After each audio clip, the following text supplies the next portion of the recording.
They killed my wife, but that wasn't their biggest mistake. Their biggest mistake was leaving me alive. You didn't have any bullets in there. Are you fucking serious, dude? How do they even do this in the fucking... Man, I don't even care anymore. I don't even want to do this. Just turn it off. Hey, what's up, ghouls and gals? It's me, Ryan T here, and I gotta do this review quick so I can go kill those terrorist sons of bitches that murdered my fiance on that really pretty beach. That they didn't really explain why they were doing that. They just did it. And I didn't really find out why they were doing that either. They just kind of did it. Anyways, this is the American Assassin review. American Assassin stars Michael Keaton, Taylor Kitchen Sing Kibiki. I don't know, Taylor something or another. This guy right here. And I got so drunk. The guy that played Gambit in X-Men Origins. It stars Michael Keaton, Gambit, the dude from Teen Wolf, and that's pretty much it. That's pretty much all it stars. I mean, the movie. Okay, before I get into that, let me tell you what the movie's about. American Assassin follows the main character Mitch, whose fiance gets killed after some sort of terrorist attack on some sort of vacation beach spot, and the terrorists come in and they just like start mowing down everybody, and they like kill everyone, and they kill his wife in front of him, and they kind of just like mortally wound him, like he's hurt but not dying. He gets like shot in the leg, and I think shot up here somewhere here in the shoulder region. And he wakes up. The movie shows that it's like about 8 months later, and he wakes up and he's like kind of like jacked and already good at fighting, and he's like good at shooting and stuff. And we never get to see that. We never see any sort of training montage, only other than in the morning when he's just like working out for like about like 2 to 3 minutes. They just show him like doing various things, and people are like, "Oh, get out of here, man! You're too hardcore. Get the fuck out of here!" And you come to find out that they're surveilling him, and they're like, he thinks that he's talking to some sort of a terrorist cell or something like that, but he's really talking to some assassin super spy thing. It's kind of corny. I mean, it's one of those movies where like you kind of have to forget about the plot and just sit down and take the movie for what it was. At the first like 30 minutes of this movie, I was like, alright, this is going to be like a serious action movie. Like, they killed his family, he's going to go from terrorist cell to terrorist cell and just like eliminate all of these people until he gets to the main final guy. That's not what this movie was. Like at about 30 minute mark, 35 minute mark, they kind of like abandoned that, and they recruit him to be a part of some secret assassin spy program that Michael Keaton is like the trainer for, and that's where he comes into play. And it just shows that Michael Keaton is kind of like he's basically like old Batman in this movie. He's like a retired ex-badass who's teaching all these people how to be future badasses. And it kind of just shows that somewhere along the lines he trained some guy that they never really say his name. They just call him the Ghost, and that's the film's bad guy, is this guy, the Ghost. And he's going around like fucking people up, and his main agenda is to get like a nuke to destroy fucking America, to destroy a whole bunch of people in America. And the reason he wants to do that is because reasons.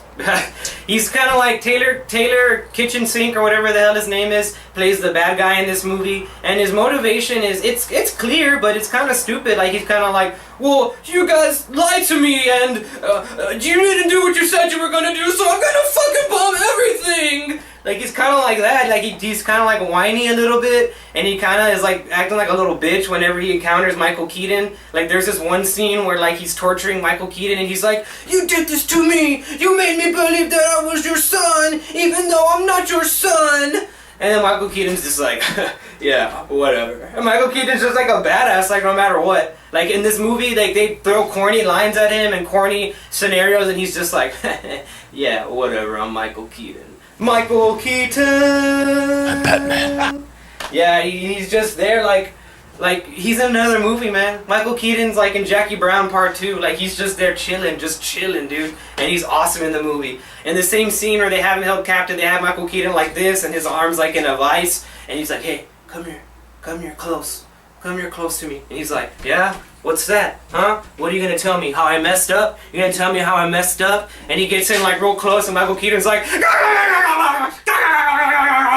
like he fucking takes a chunk out of his fucking ear, dude. He goes full Mike Tyson and like fucking in a headlock. And look at this. He just reaches in and And bites he even him. does one of these, like he goes, the camera pans in real close to him, and he goes like, and he's like chewing the fucking ear, and then blood's coming out of his mouth. It reminded me of like that scene in Batman where he's like, "You want to get nuts?" Like it reminded me of that. Like Michael Keaton went full Michael Keaton and just like went crazy in that one scene, and then like. Hold on, I'm sorry. I just have to. I'm just. I had to replay that. I just replayed that scene in my head, and Jesus Christ, that's a good scene. Well, after Michael Keaton gets captured by this guy, the Ghost, and he bites his ear off, and he like runs away after that, and then the main character Mitch, he's already kind of trained to be an assassin at this point, but not really. Like even Michael Keaton points out, like he's not ready. Like he's good, but he's not ready. And for some reason, the like kind of like the Amanda Waller of this spy organization is like, no, Mitch is ready. He's fucking awesome. And then like I don't understand why she like likes him so much. And at one point, even Michael Keaton is like, why do you have such a fucking boner for this guy, dude? Like why? Like why? And some guy sitting next to me, like a couple seats down next to me, like kind of like said like, yeah, like he was agreeing, like why do you like this guy so much? Like the movie never explains like why this Mitch guy is so special. Like, yeah, he's cool, he kicks ass, he knows how to shoot, and he's pretty badass, but even the main boss type chick that I said earlier, the Amanda Waller type chick in this thing, she even says at one point, she's like, I've seen a whole bunch of vigilantes just like him. And even Michael Keaton's character at one point says like, oh, I've seen people like him. Like, so if there's a lot of people like him, he's not the only guy for the job. If there's a lot of people like him, get all those other people. Like, why this guy? I don't understand that. And there's one thing that I like about the movie. They had like a moment where they wanted to do like that romantic interest type thing, because there's this one female spy assassin chick that comes to help out the American spies. And she's like, kind of like getting all cozy with the Mitch, the main character, and he's kind of like, I don't want to do that. And like he kind of like he consistently is just like, no, I don't want to do that. Like he's like, my wife just died, or like my fiance just died. Like I don't want to do that. I don't want to be with anybody but her. So I got to give the movie some credit for that. Like they were just partners. They were just partners. Like they kind of bordered that line a little bit, but he was just like, no, like I'm your partner and you're my partner. That's it. That's all we are. So I got to give him credit for that.